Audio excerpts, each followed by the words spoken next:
Menudo could arguably be considered the original boy band, and Edgardo Diaz one of the founding fathers of the boy band model. And now, 30 years after they were one of the biggest bands in the world, Menudo is making headlines again. The band's most famous member, Ricky Martin, has been dealing with some headline-grabbing legal issues lately, some of which have been dismissed, some of which are headed to court, all of which we'll discuss in a separate video. And now a 4-part docuseries on HBO Max, Menudo Forever Young, has opened the door to questions about whether the Menendez brothers, who were found guilty of murdering their parents, Kiki and Jose, were telling the truth about the sexual abuse allegations against their father, Jose. And even more dark rumors about alleged connections between Jose Menendez and Jeffrey Epstein, even Corey Haim. Let's Kiki about it. Menudo Forever Young on HBO Max has us revisiting the good, the bad, and the very ugly side of Menudo's fame and the sexual abuse allegations made against the band's manager, Edgardo Diaz, by some of the band's members. Today, I'm joined by Kate Casey, reality TV extraordinaire, documentary expert, and host of one of the top podcasts around, Reality Life with Kate Casey. And she recently interviewed one of the directors of the Menudo docuseries, Christopher Rios, as well as one of the former members, Ash Ruiz. And after those interviews, I feel like we might be adding criminal justice advocate to Kate's list of accomplishments because she has discovered some ties between Menudo and the Menendez brothers that are wild and has me even wondering if the Menendez murder case needs to be reopened. Welcome, Kate.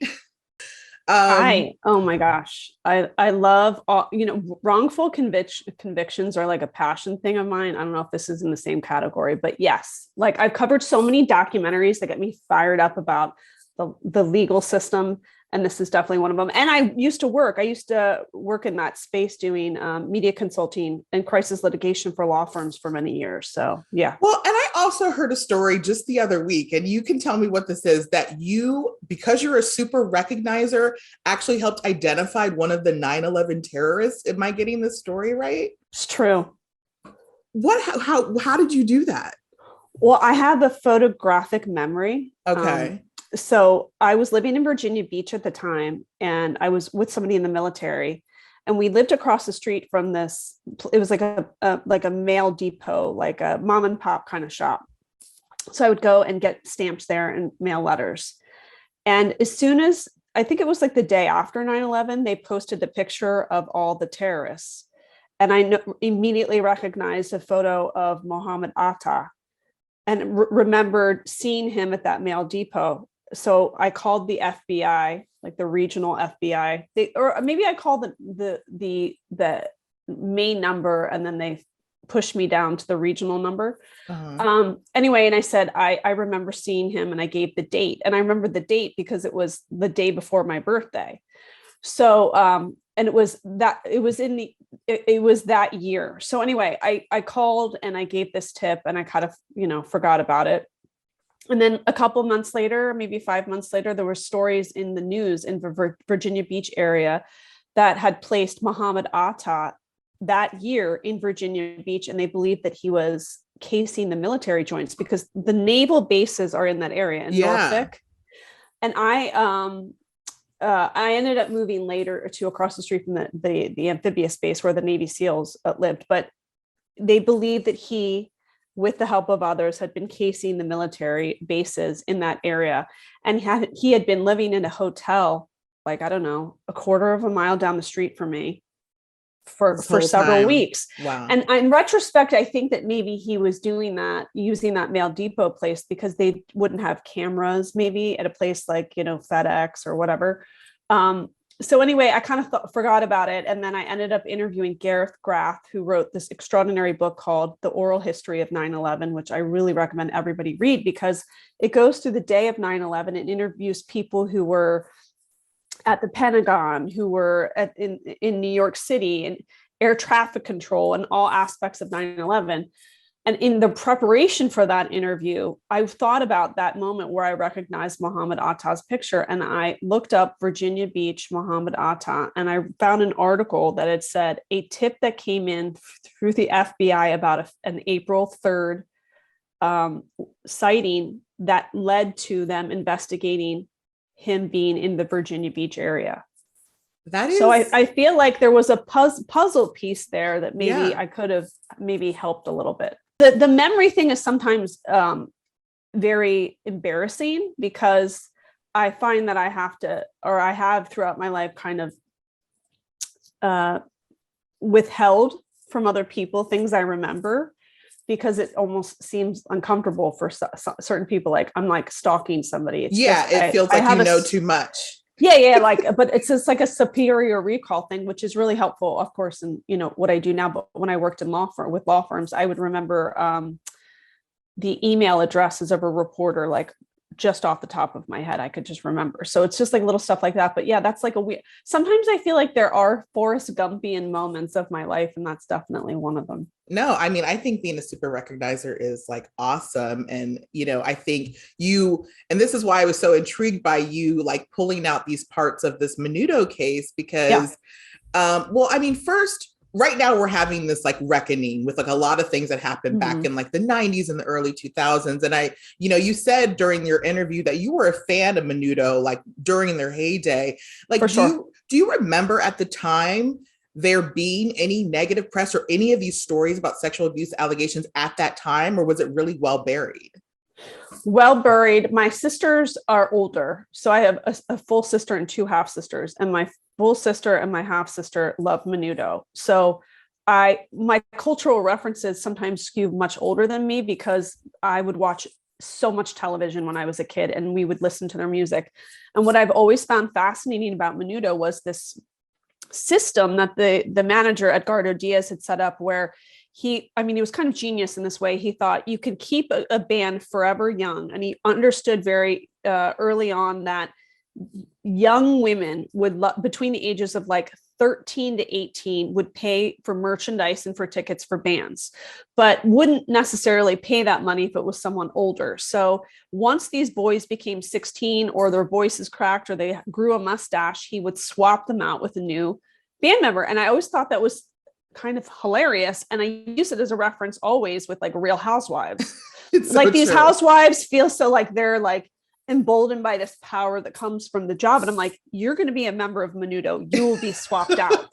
So it began as like, I'd always make reference to it. And then the people at HBO were like, by the way, we have this docuseries coming out on Menudo. And I said, did I manifest this? And they went, yes, you did.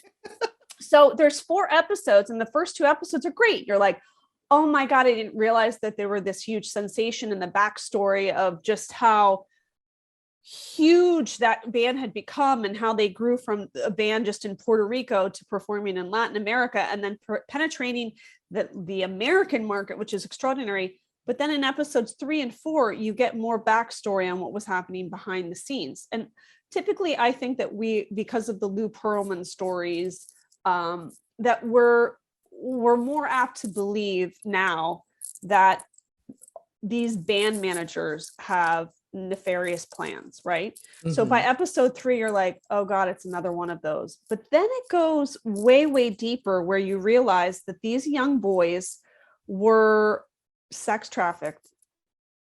And it is so upsetting. And I think it goes to a place that I think all of us believe that what happened to a lot of Lou Pearlman's band members was really bad.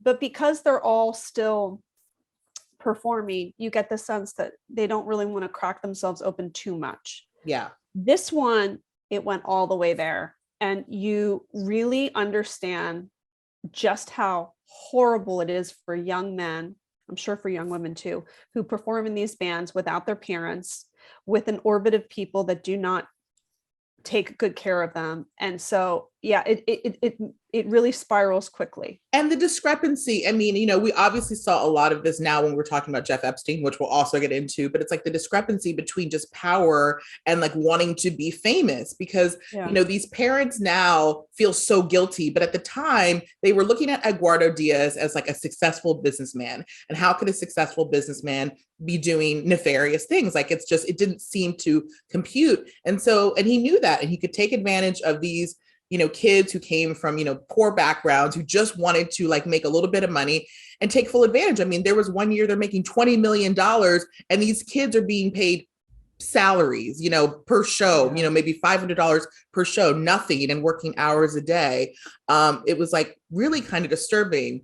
Now, I mean, the fact that these allegations aren't new, right? There's a reporter, Bolivar Arellano, I think is how you say his name, who went on the Carmen Jove show and said, look, he was making money off of Van. He was able to license and make these little stores in New York where he was just selling Menudo merchandise. So he had everything to lose by calling out Eduardo. Like there was no benefit for him, but he goes on this Carmen Jove show and says like, look, these are the bad things. And he has a list of these are all the bad things I saw happen. And then he ends up getting sued for defamation and they win against him.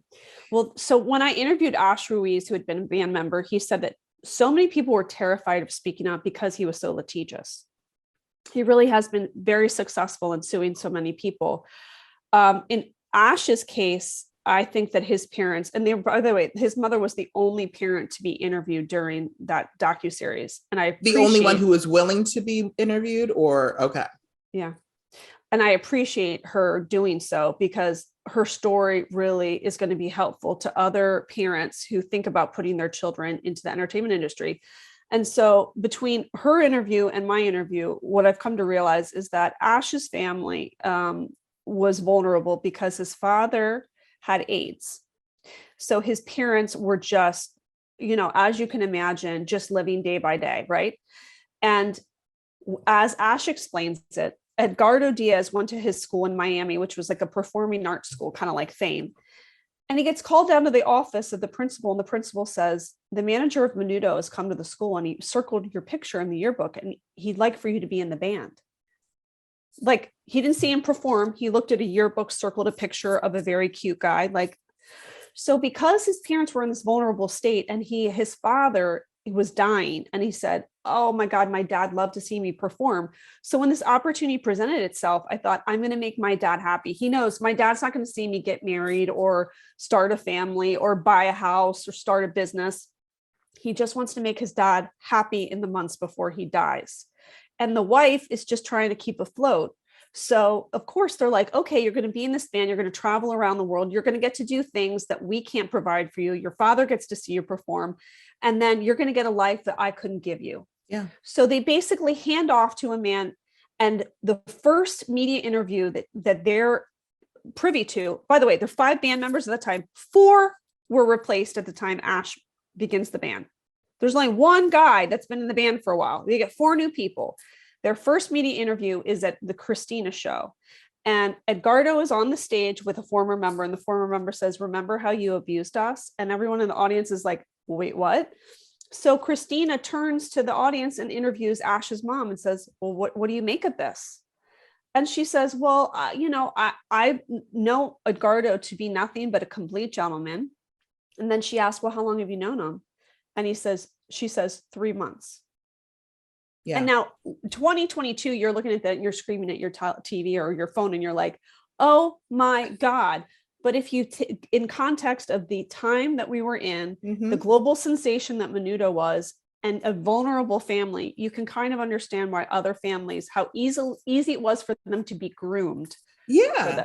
I mean, in the 80s and 90s, we used to walk around malls hoping to get discovered. So like for somebody to come into a school and be like, hey, you're the next big thing. We wouldn't think twice. We'd be like, okay, take me to Hollywood immediately. And so, looking over and saying, these contracts these kids were signing or their parents were signing were essentially handing over parental rights to Eduardo. I mean, they were giving everything, but it wasn't abnormal then. I mean, this is why we're having this reckoning. And, like you said, they were on this Christina show. This was, 4 of the band members had quit because of the abuse. And so he was left with 1 band member. He had rebuilt, Ash being one of them. They go on this Christina show and Ralphie Rodriguez is the one that's, saying like these horrible things happen. Christina kind of ends it where it's like she was trying to act like she was unbiased, but it ended in a very like, but we kind of believe Eduardo. And then the most shocking part was to find out that afterwards, Christina shows up at Eduardo's house. So clearly they were friends. So, I know she's now getting, kind of backlash online, because people are like, deserves it for it. Yeah. I mean, this is like, what's crazy is that, again, these allegations weren't new, but they were just able to be buried because of power. If you look up, I believe it was Ralphie, what he said in an interview, I hope that I'm right, but it's one of the band members. They said that they were driven to a mansion in Miami, and they go into the house and they're told, go upstairs and see Edgardo. And he went upstairs and he was in a room with one very famous ex-member of the band. You can Google it and find it for yourself. And he was the young boy he made him dress up like a girl. Oh, wow. That is just how bad it is. And in addition to that, if you're not familiar with the Menudo Forever Young, and you should watch it, is that a lot of these members have said that there were men that would travel with them to different parts of the world, wherever they performed, and that many of those men were sexually assaulting them. One young man, who now a man, says in the docuseries that he woke up and there was blood around his anus and that there were rug burns on his face. This is abuse beyond your imagination. Mm-hmm. And they're away from their family, they're minors, and they're afraid to even talk to one another about it. Yeah. Now, there was a question that you had asked of Ash about a rumor around Jose Menendez. Now, most people probably are aware of the Menendez brothers. They were found guilty of murdering their parents, Jose and Kitty. And during the trial, well, there's 3 trials. They were initially, Lyle and Erik were tried separately, and there was a hung jury. So then they retried them together and they were found guilty, sentenced to life in prison. During the trial, they said their father was physically, psychologically, and sexually abusive. They even had a cousin who backed up those claims, saying that, I think it was Erik who admitted to her that their father was abusive. But you asked Ash about these rumors. Now, Jose Menendez was a big time, executive at RCA, and Menudo had gotten a deal with RCA. And so the rumor was that Edgardo had pimped out members of Menudo to get this RCA deal. Now, there was a blind item, I think it was like from a few years ago, that sort of said the same thing. It's like this blind says, many years ago, I wrote in the space, I believe the CEO of a company was being blackmailed by a billionaire pedophile. That billionaire pedophile, they're saying, allegedly Jeffrey Epstein, and that, doing some research, had the opportunity to talk to a member of a boy band. I wanted to ask him directly about the rumors that members of the rotating group were molested and abused by record label executives in general, but more specifically, a record executive who would later be found murdered. Not only did he confirm that, but he also stated that the record label executive and the CEO shared the same common interest that would also back up what the defendants in the murder trial also alleged. I mean, have you read any more of like the connections between Jose Menendez and Menudo?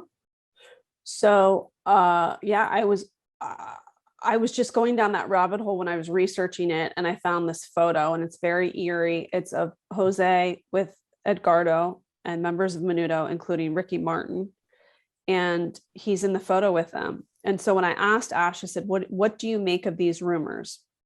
And he makes reference to a conversation that Ash had with Edgardo, where he was older, Ash was older. He, he never really paid these guys. So he would give them, like, dangle a carrot. And he said, I'm going to take you guys to like Disneyland, Disney World, whichever one, I forget which one.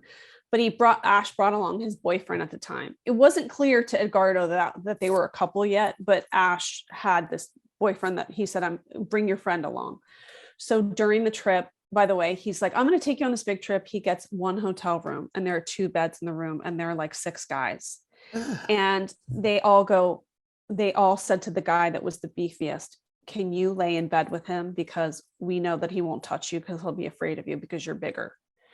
So he gets up and he's crying. Edgardo's crying and he goes out to the car. And Ash goes out and he's frustrated because the young guy that Ash has brought is not interested in him. Why doesn't he have interest in me? Why does he? And he's like listening to him say out loud that he's basically interested in a man. And Ash is just about to come out of the closet at this point. And he has this weird moment, and I asked about it, where he's like, he's realizing that this Latin man has not come to terms with his own sexuality and is almost angry at the realization that this guy is with Ash, like, and not him. So there are all those things going on. And then he confesses to him in the car. He says, 99% of the things that you've heard about me are true. And it haunted him for years. He's like, every single rumor of the embezzling money, of the sexual abuse, all of that stuff, he basically admitted to me it was true. So when the rumors came out after that, Edgardo had basically pimped out members of the band to Jose, because Jose was the record executive to get them that contract. It seemed to him that they were likely to be true. So then you go down the rabbit hole a little bit more. And I've like who Jose Menendez was. Okay, let me just give you a snapshot on who Jose Menendez is. He's born and raised in Havana, Cuba. A well-to-do family. His older sister had said that he was molested by their mother. So there's right now like a history of abuse in the family, but the mother treated him like a prince and he got away with everything. She would never let anybody give him any consequences. So he was free to do whatever he wants. So he's already an abuse victim as a young boy. And he's developing this persona like, I'm above the rules. They don't apply to me. They end up fleeing Cuba. They move to the United States. And he's a smart guy and he continues to get success and he gets a degree and then he has a job and he gets married. But there is this history of him just not thinking the rules apply to him. And then aggressive behavior in the workplace. There seems to be a very early history of abuse with his wife, of other partners, of a history of cheating. They eventually end up in Hollywood. Now he has a career at Hertz, like the car company, and moves up the ranks to a management place. And then Hertz had some spinoff of like a recording company. So this is not somebody who like played the banjo and sang and moved his way up in the industry. He was a corporate head. Yes, money man, yeah. And then moved over to the record portion and moved to California. A woman came forward and said she was a madam, and he would abuse the women that he would, pay for. They would come back heavily bruised and beaten. On a couple occasions, he would request minor girls, which of course she says at the time, like, we didn't offer that.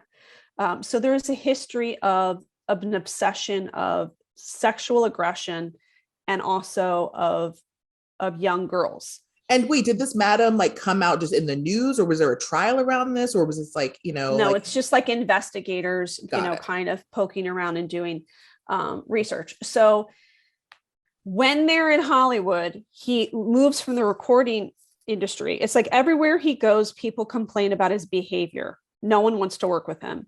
The last job that he had before he was murdered, he was working for a film company called Corallo Pictures, I believe. It was an independent film company. So from what I understand now, those two brothers endured a childhood of abuse, one probably more than the other.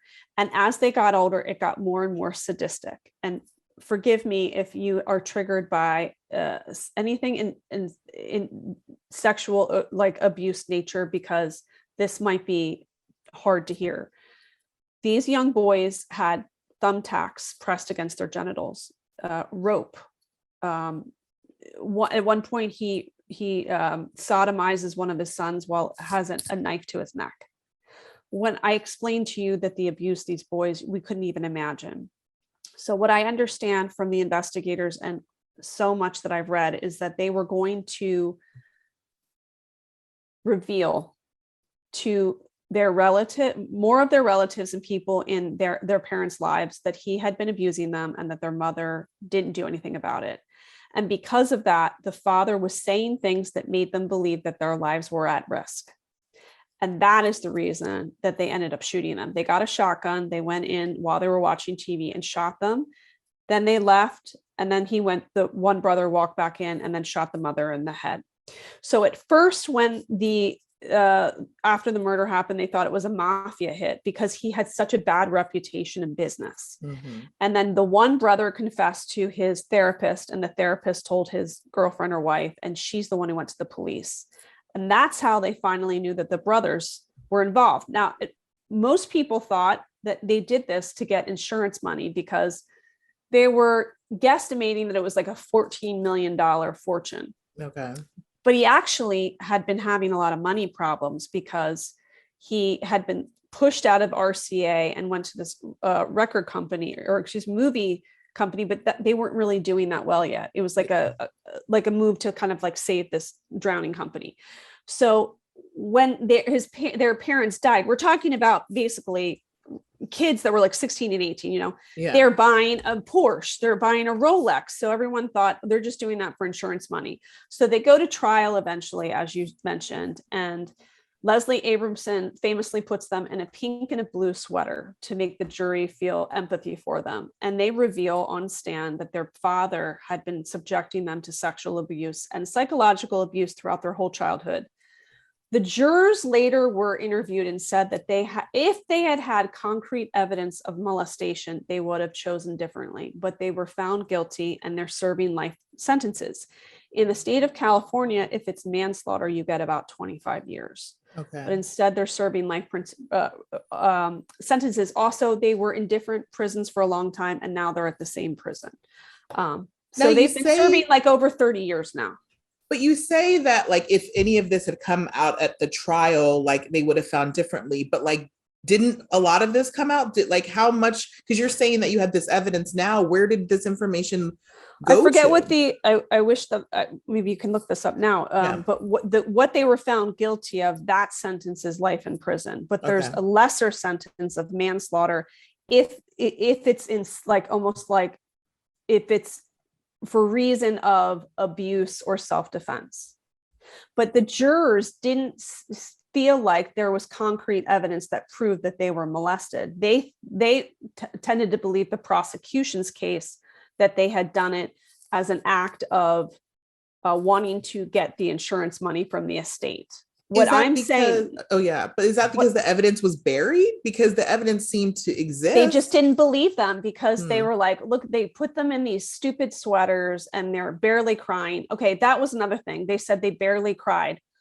Well, it turns out that Jose Menendez would do this psychological torture thing where he would teach his sons to stop crying on demand.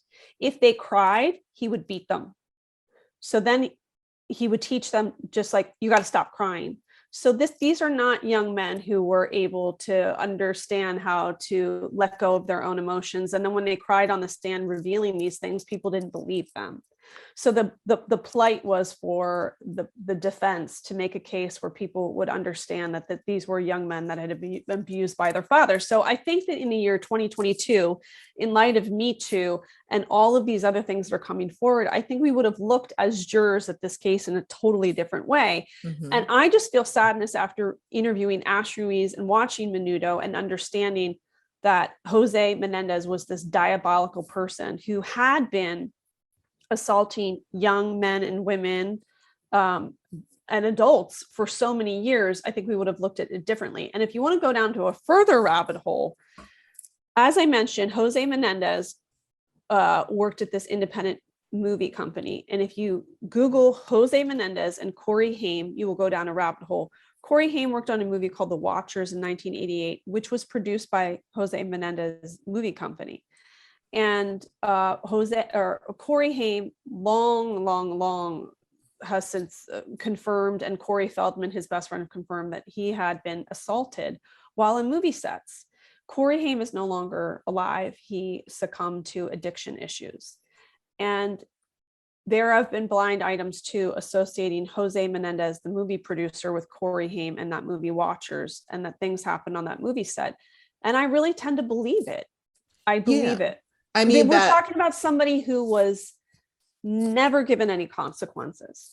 Yeah, that was another one of the blinds that was up. You talked about, Jose going to this I don't remember the name, Karauk, I don't know how to say it, but the production company, and this particular movie, they allege that it was this Watchers movie, and that, Jose basically slept with Corey Haim, and that was how he got the role in this film, which is, I never saw the Corey Feldman series where he was like naming, Jose wasn't named in that series, but it's interesting.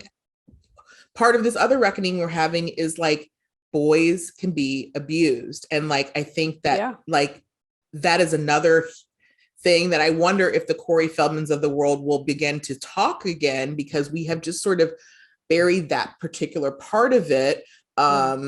And it's really sad because there's so many boys and so many men now who are now men who've just had to just wash it away. You know, they just. Well, I've also noticed that Lyle Menendez has a Facebook page, and I'm assuming that his wife operates it. But I have seen her or him, whomever is running that account, post and like videos regarding Corey Feldman and Corey Haim coming forward about sexual abuse at the hands of movie producers. Wow. Do you think now, where is Edgardo now? Because like Edgardo is basically denying these allegations, but no charges are we going to get charges from this documentary? Do you think that there was something will come about it? And where is he? Well, I asked Christopher Rios, who is the director, where is Edgardo? And he said it's been really hard to just find, because from what they're told, like he travels all the time. I think this is somebody that has learned very easily, very young, that just to keep moving. Wow. And I don't know how anybody could be brought up on charges, given every country's different legal system, but also the statute of limitations. Perhaps I think it would require more people coming forward and saying they were abused at the hands of this manager and the men in his orbit. But as you touched on, we're asking a lot of men to come forward in an era where, well, maybe it's hopefully changing now, but historically, coming forward and identifying yourself as a sexual abuse victim is enormously difficult for anyone. But I think that the young men that have been in these boy bands struggle with it, because people have this idea of who they are captured in that period of time, and they don't want to destroy someone's version of who they were at that time. It's just so deeply painful and upsetting, and I just feel like we all need to pay better attention to what's happening to young performers. Yeah, I mean, I think so too. I mean, I think what scares me the most is just that I don't like to lean into conspiracy theories, but I think there's a difference between conspiracy theories and there actually being like a network of like really powerful people. And I do think that exists. And like, I just finished watching the like Victoria's Secret documentary, which really ties Jeffrey Epstein to a lot of this. And it's like, what came out of this was Jeffrey Epstein was a terrible person who did terrible things, but like one thing, his business was almost built on just blackmail. He would just keep this black book of people who also did horrible things. And that was how he was able to continue doing horrible things, because other people, he had record of them doing horrible things. And that's where I feel like, again, they're saying there's this connection tied into this RCA, is that he had stuff on, the CEO, and that was how they were able to sort of like get away. And I don't know how you crack into a network that's so closely knit. I mean, look, we just had Ghislaine Maxwell found guilty, and she still has not revealed any of the people, any of the men. That's insane, right? It's also insane that it's just one woman that's been held. Right? Like, it's a network of men that were abusing women. And the only person that's been brought to justice in any capacity is a woman. Yeah, I'm not saying that she wasn't guilty of something, of course, but it's just I think such symptomatic of like where we are in our world right now. It is. Now, so now that you've sort of made these ties, like what are your next steps? Like, do you want to pursue this Menendez sort of, is there even an opportunity to overturn or bring new evidence into a case like this? Or say like, we need to look at this through a 2022 lens. The Menendez brothers were abused. I hope that I pass the baton on to a filmmaker. Yeah. That is interested and willing to relook at this case, because I think it's important. And that's the beauty of the era that we're living in, is that with social media, that there are like citizen activists who are encouraging people to take a different look at some of these major cases. I would hate to think that these men have sat in prison for 30 years, and they are, by all accounts, upstanding prisoners. They run mindful meditation groups. They work on prison reform. They're kind and decent people who have served 30 years in prison already for the murder of their parents, who both abused them since they were young children. One psychologically, one both psychologically and sexually. And I think that maybe we need to look at the system that was set up and the way that those men were not protected, and bring other people to justice and let them have some sort of life that they deserve to have. Yes, it's horrible they killed their parents, but at this point, I feel like they've served their time. Well, Kim Kardashian, if you're watching this, I know we are asking you to possibly look into the Menendez brothers. I have this. I don't know if this is true. I've heard it before. I want to manifest this. I think that she should create her own law firm, run by women, and employ a ton of ex-convicts to help with researching, etc., and really have a movement in this country about wrongful convictions. I think that she's the platform for it. I think that she has done a tremendous amount for that movement. And if she does, I would totally stand by her in that. And I think with SCOTUS News' decision with how you can't reopen these cases if you haven't had counsel that's effective counsel, I think we need something like that more than ever. So Can I just lastly say that I hope that people listen to that interview with Ash, because you realize just what those men have been through, but they're all still so passionate about their music and their art. And he was one of the nicest people I've ever met. I hope that people look back at Menudo and listen to their music and celebrate the young artists that they were and support them as adults in the arts that they do now. And if you think about it, Ricky Martin, who was a part of Menudo, has done a tremendous with his own foundation working on sex trafficking. And that we should support men like him, women like him, who do everything in their power to protect other children from what they've experienced. I totally agree with that. And, I know that Menudo sometimes is doing these reunion tours, and we should support the actual artists, there was good that came out of this bad, and it shouldn't just we should make something good of it for sure. I don't want that manager to taint what great artistry they've brought to the world. Agreed. Well, Kate, thank you so much for joining. Thank you. If you have not watched the Menudo Forever Young series on HBO Max, definitely check it out. And obviously subscribe to Kate's podcast, Reality Life with Kate Casey. It can be found anywhere you get your podcasts, right? Everywhere. Yep. Oh, and you have a tour coming up, right? Yeah, I'm going to be in New York in November, probably Philadelphia too. I was just at the Irvine Improv, and I'm probably going to do Hollywood Improv too. Yeah. All right. Well, then I'm going to come see you. Thank you so much, Kate. Good.